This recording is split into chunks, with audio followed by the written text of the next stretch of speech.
fires with more severity and size than we've ever seen before. Have them talk to many thousands of Americans, including many in my own state of Vermont, who have lost their homes because of unprecedented flooding. And if anyone tells you that the United States should not help lead the world in transforming our energy systems away from fossil fuels, understand that they are literally threatening the health and well-being of our children and our grandchildren and the future of the entire planet, and we cannot and will not allow that to happen.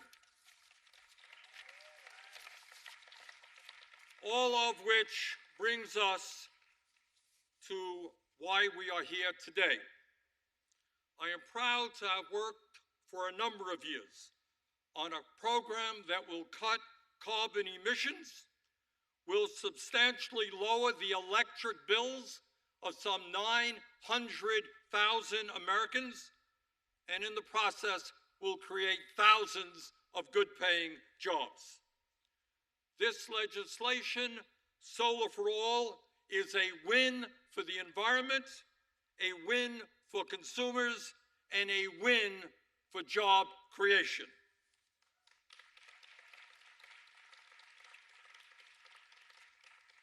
In my state of Vermont and around the country, we are seeing more and more people install solar panels on their roofs.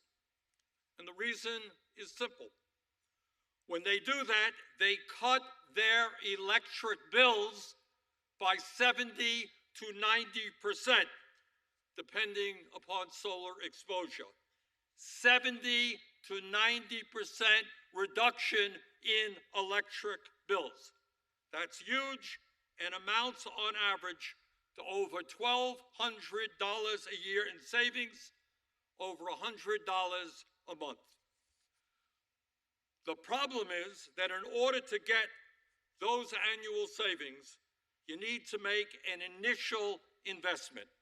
And depending upon the size of your home and where you live, that investment in solar panels may be $10,000 to $20,000, which is a lot of money if you're an average American.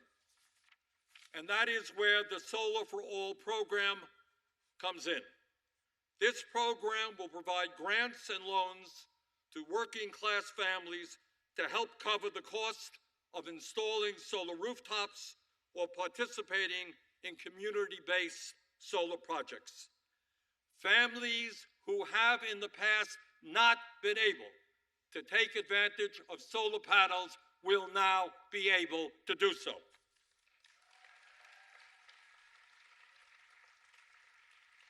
And this program is cost effective, and I want to thank the EPA for their good work on this.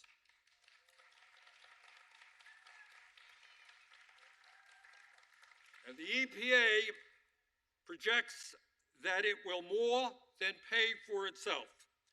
The estimate is that this $7 billion investment will save working families more than $8.7 billion in lower electric bills over the lifetime of these solar panels. In other words, we're spending $7 billion to save more than $8.7 billion. And we're reducing carbon emissions and we're creating jobs. That seems like a pretty good deal to me. In the 1930s, as I think many of you know, the federal government helped bring electricity to every region of our country as part of the New Deal. And that was a great, great accomplishment. Today, we can lead the world in transforming that energy system away from fossil fuels to clean, renewable energy, and in the process, save Americans billions on their electric bills. I want to thank President Biden for his leadership on this issue, and I look forward to our continued work together to expand residential solar, to lower the cost of electric bills throughout this country, and to combat the existential threat of climate change. And now I would like to introduce Senator Ed Markey, who has been one of the leaders in the U.S. Senate in environmental issues, who will talk about another exciting part of our agenda that will create good-paying jobs for young people who will be working hard to save the planet. Ed?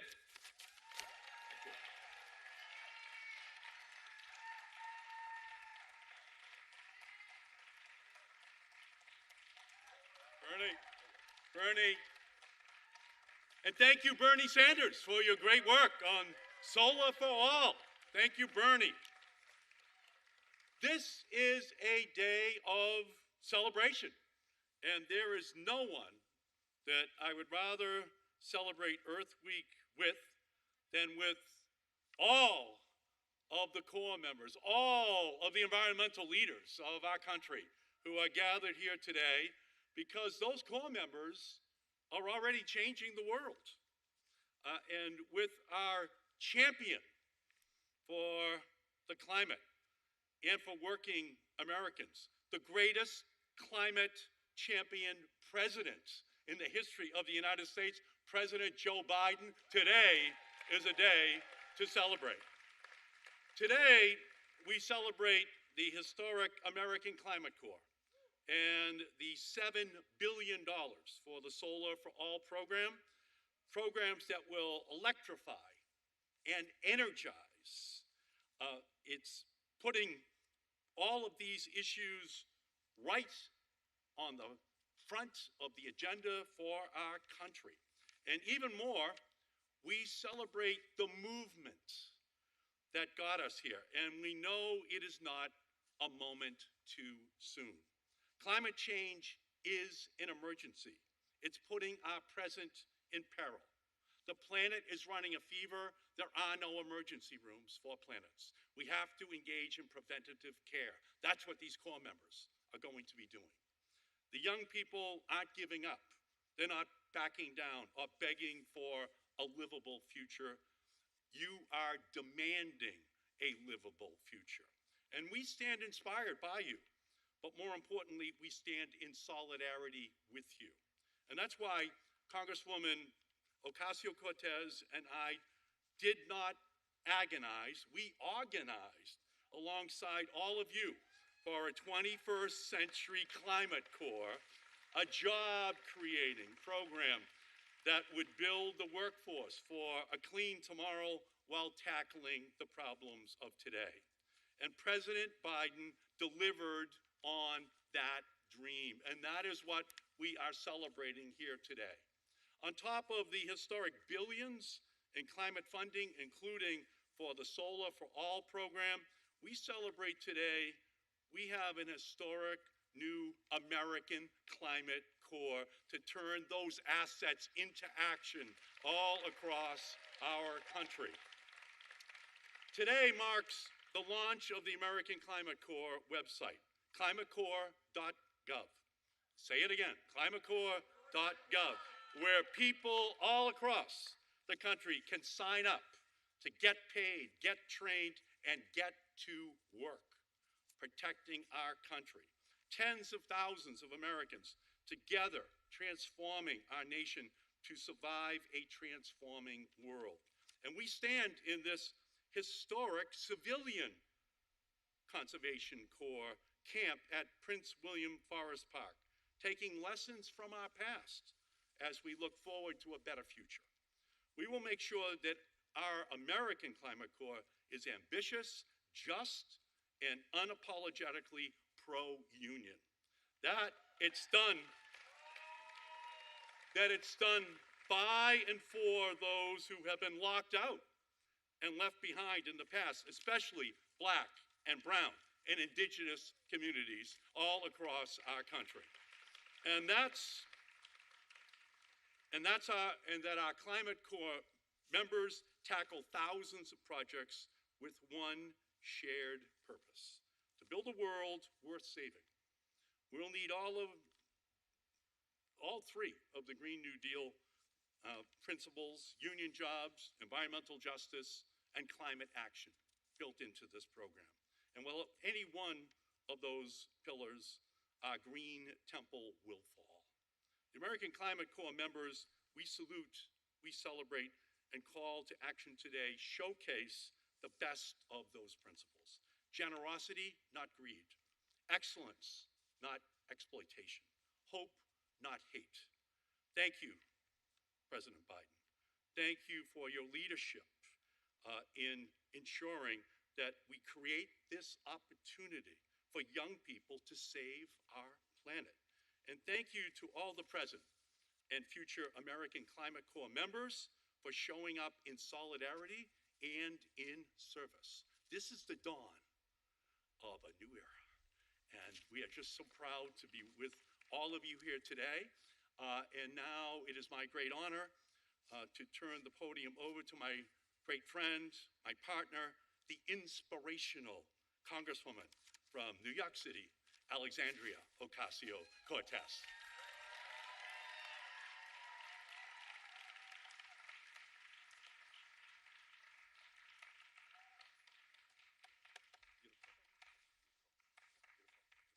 Happy Earth Day, everyone. I'm so excited to be here today with Senator Sanders, Senator Markey, and President Biden. Today is a historic day and a landmark achievement for organizers and countless young people as we officially open the American Climate Corps to the public. I want to thank President Biden for working with us to take swift and bold executive action to protect the planet by launching the American Climate Corps, and also for investing billions in clean, resilient energy via the Solar for All competition, among so many other climate victories. As you'll hear in today's announcement, it is no accident that this president is overseeing the single biggest federal investment in tackling the climate crisis in our nation's history.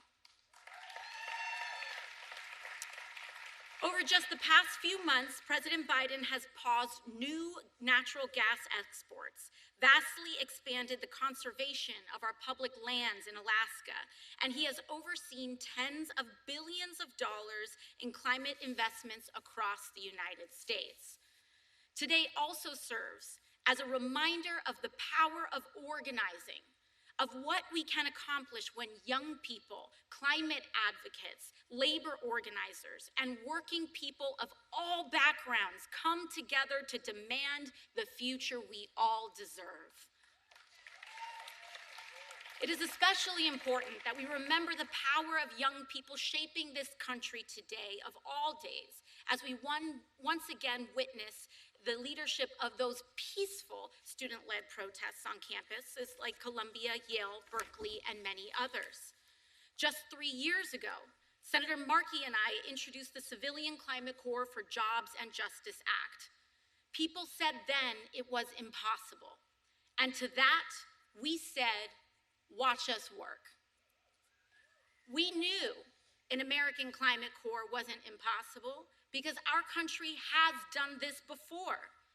What we needed was, because we knew that we have done this before. Apologies. We knew that we've done this before. And what we needed, though, was the political will. It was the power of young people that have made today possible. This is why I am especially encouraged that President Biden is reviving the idea that inspired our bill, which President Franklin Delano Roosevelt first put forward in 1933 in the creation of the original Civilian Conservation Corps. The CCC, as it was known then, was revolutionary. In the wake of the Great Depression, the CCC put over 3 million young people to work, created 711 new state parks, and drastically improved our nation's public lands. This very park that we are in today is the result of the original Civilian Conservation Corps. Today, over 90 years later, The American Climate Corps will follow in these footsteps and go beyond by giving young Americans a chance to take on the climate crisis while training for the careers of tomorrow. Just like a century ago, the Climate Corps is part of a vision affirming that our environmental and economic future are intertwined. So let's invest in both. I truly believe that the young people who joined this first American Climate Corps cohort are and will continue to become profoundly influential leaders in the United States. They will be a part of confronting the climate crisis while building a just economy that works for all of us. So if you are a young person interested in learning the skills to be part of our emerging climate resilience and clean energy workforce, or if you know someone who is, visit climatecorps.gov now and apply today. I applaud President Biden for taking action to create the American Climate Corps, and I look forward to continuing our work in Congress to ensure the growth and success of our climate agenda. Thank you all so very much.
Please welcome Sanaya Kelly.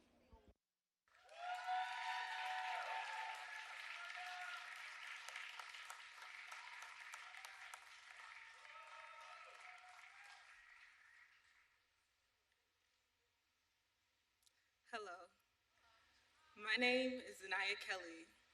I was born and raised in Detroit, Michigan, as the middle child of a family of 7. I grew up in a neighborhood where there weren't many grocery stores that had healthy food options nearby. There were times where liquor stores doubled as grocery stores. But in elementary school, I learned the importance of having access to healthy food options. And my mom and I started a backyard garden. I was hooked. From our little backyard oasis, I could see the impact that fresh fruits and vegetables had on my family's health. The high school I attended focused on aviation. Between learning how to fly planes and build engines, I also learned how flying and different forms of transit contributed to climate pollution. For me, transportation was personal. Apart from lacking healthy food options, my entire city lacked reliable transportation. Coming from a big family, cars were expensive, so I had to rely on public transit. A 25-minute car ride to school could easily be a 2-hour bus ride. One winter in 10th grade, I got second-degree frostbite on all of my toes because I had to walk for miles in the snow when the bus didn't show up. These experiences inspired me to combine my passions for improving both the environment and public transit systems as an AmeriCorps member.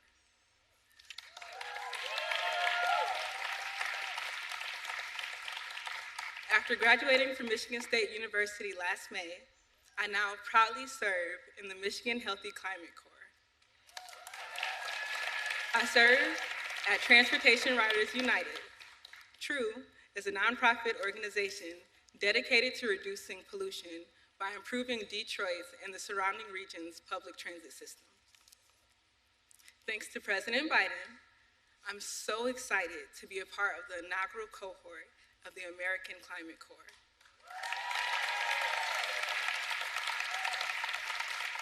For young environmentalists like me, it means so much to know that we have a president who understands the importance of climate change, clean energy, and climate justice. Ladies and gentlemen, I'm now honored to introduce to you the President of the United States, Joe Biden.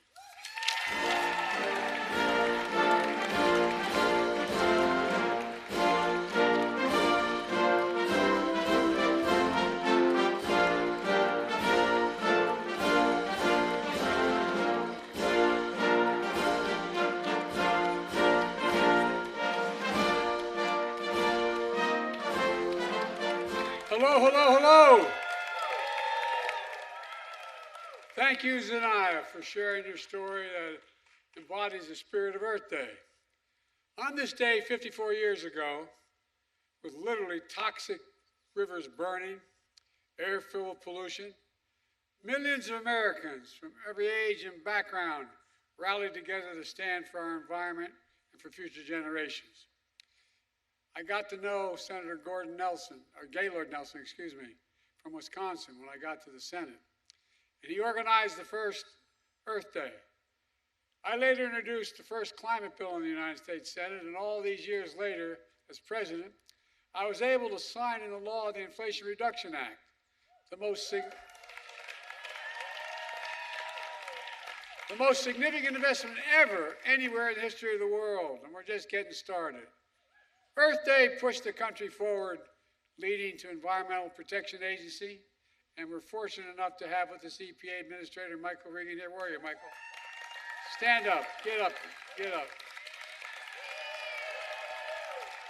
I stole him from Carolina. We're not letting him go back. And we're joined by our great Secretary of Interior, Deb Haaland. Deb, stand up. First Native American ever to serve in a cabinet.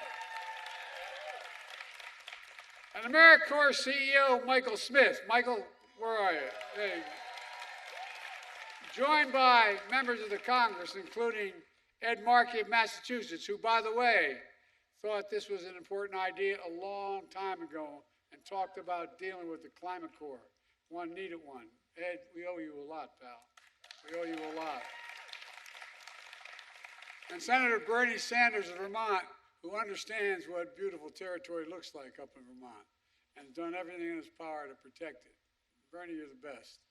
And Representative Ocasio-Cortez of New York, you know, I learned a long time ago, listen to that lady. Listen to that lady. We're going to talk more about another part of the world, too, real quickly. Look, joined by all of your advocates and community leaders, this is a good day. It's fitting to be here in Prince William Forest Park. On March 31, 1933, during the Great Depression, President Franklin Roosevelt created the Climate Conservation Corps, which is talked about a little bit, to put Americans to work to conserve our country's natural resources. Thousands thousands of young Americans from the Civilian Conservation Corps built this park, providing jobs, recreation, hope, and healing at the time. We know today we face another kind of existential threat. It requires equally bold and clear action. As president, I've seen the devastating toll of climate firsthand. Since I've been president, I've flown over all the major fires and the thousands upon thousands of acres that have burned flat by wildfires, more acres than the entire state of Maryland combined. I met with families whose homes were wiped off the map by devastating hurricanes, floods, and storms. Last year was Earth Day's hottest day on record. And over the last 2 years, natural disasters and extreme weather in America have caused $270 billion in damages. And the impacts we're seeing, decades in the making, because of inaction, are only going to get worse, more frequent, ferocious, and costly. But since Kamala and I took office, we've been acting, and today I'm proud to announce 2 major steps forward. The first, energy costs are among the biggest costs for families to budget, particularly poor and middle-income families. In fact, low-income families can spend up to 30% of their paychecks on their energy bills. It's outrageous.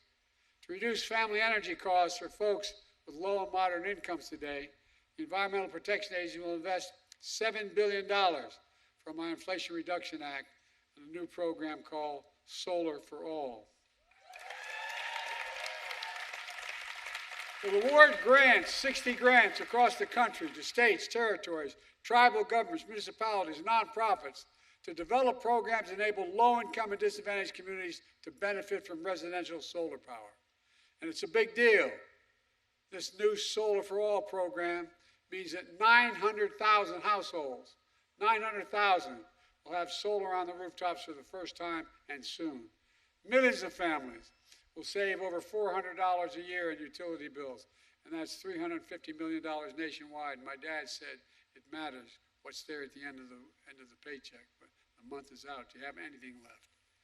It means we'll cut more than 5 million metric tons of carbon pollution annually. And folks, Solar for All will give us more breathing room and cleaner breathing room. It's going to also create 200,000 good-paying and union jobs over the 5 years in communities that need it most, fence-line communities. You know, as I always say, I think about climate. When I think about it, I think not only about health and safety, but I think about jobs. And that brings me to my second announcement. Last fall, I talked about a historic new program that my administration was launching with the help of my colleagues on my right here, called the American Climate Corps. As I said, and I'm not being solicitous, Ed Markey talked about that long before.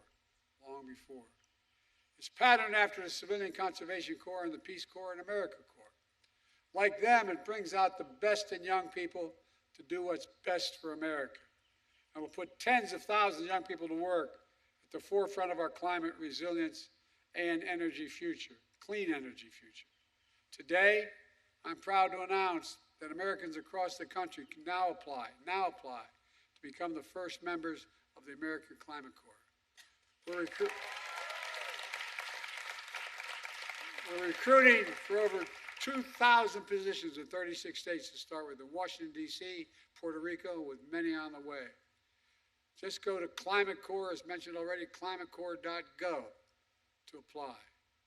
You'll get paid to fight climate change, learning how to install those solar panels, fight wildfires, rebuild wetlands, weatherize homes, and so much more that's going to protect the environment and build a clean energy economy.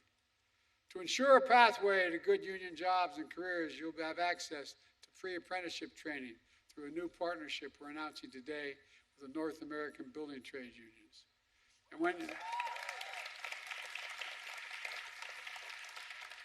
as you may remember, when I announced in 2020, I initially didn't announce my climate position until I talked to the unions, because unions were all, again, they thought climate cost them jobs.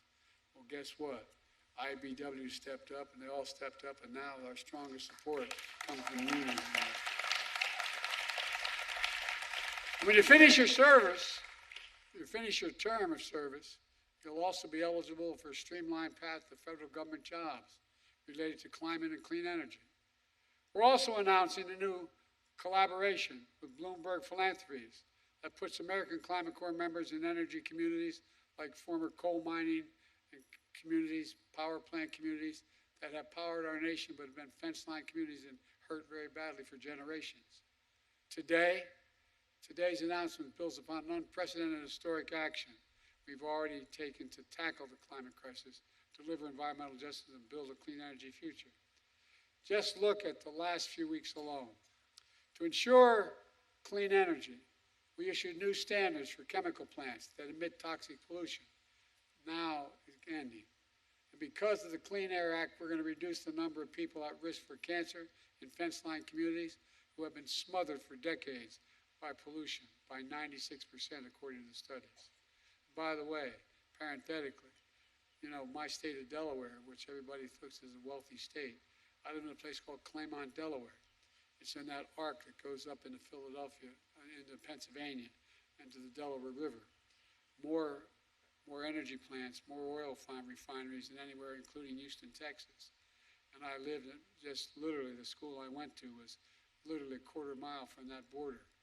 And the prevailing winds were southeast, where we lived. So there was never any incentive for the Pennsylvanians to move to do something, but it affected Delaware. And we had the highest cancer rate in the 1970s of any nation, any state in the nation. And guess what? A lot of us, from me included, ended up with bronchial asthma and many other diseases. Fence-line communities are the ones we have to help first because they've been taking the brunt of all of this. To ensure clean drinking water, we issued the first ever national drinking water standard that will protect people from exposure to harmful substances known as forever chemicals. And after 30 years of inadequate protections, we finally are going to put a ban on asbestos, which we know causes cancer.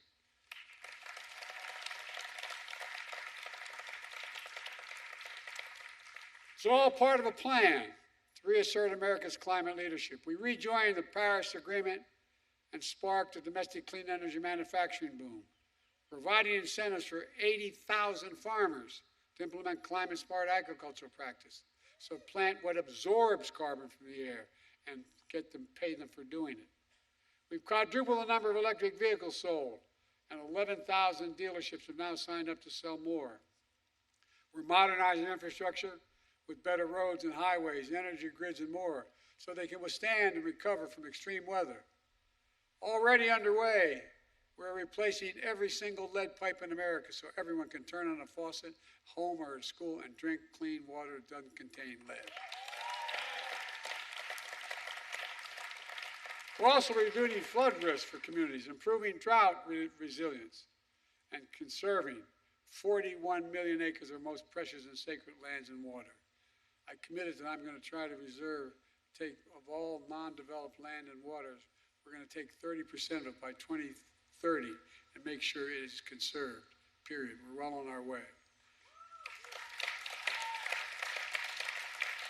We've already attracted nearly $700 billion in private sector investments in advanced manufacturing and clean energy, creating tens of thousands of jobs here in America. And all across the board, we're lifting up communities and workers too often left out in urban, rural, suburban, tribal communities all across the country. But folks, despite the overwhelming devastation in red and blue states, there's still those who deny climate is in crisis. My MAGA Republican friends don't seem to think it's in crisis. They actually want to repeal the Inflation Reduction Act, which provides the funding for a vast majority of these projects, and roll back clean air, protections for clean air and clean water. And I'm not going to go into it now, but I'm not making it up. It's real. Just listen to what they say. Anyone in or out of government who willfully denies the impacts of climate change is condemning the American people to a very dangerous future, and the world, I might add. They want to take us backwards, sideline our workers, let China and others lead the race for clean energy. I'm determined, absolutely determined, that we move forward. We move forward. Let me close with this. In 1933, and it was referenced by the Congress lady, that when Roosevelt outlined the Civilian Conservation Corps, he said, quote, and I'm quoting, "More important than the material gains will be the moral and spiritual value of such work." He always put it in the context that went beyond just what the immediate need was. I'd say the same holds true for what we're doing here today. It has a moral imperative. And I've never been more optimistic about America's future. We just have to remember who we are. We're the United States of America. And there's nothing beyond our capacity. We work together. And so happy Earth Day, folks. And God bless you all, and may God protect our troops. We're going to get this done, I promise you, come hell or high water. Thank you, thank you, thank you. Come on.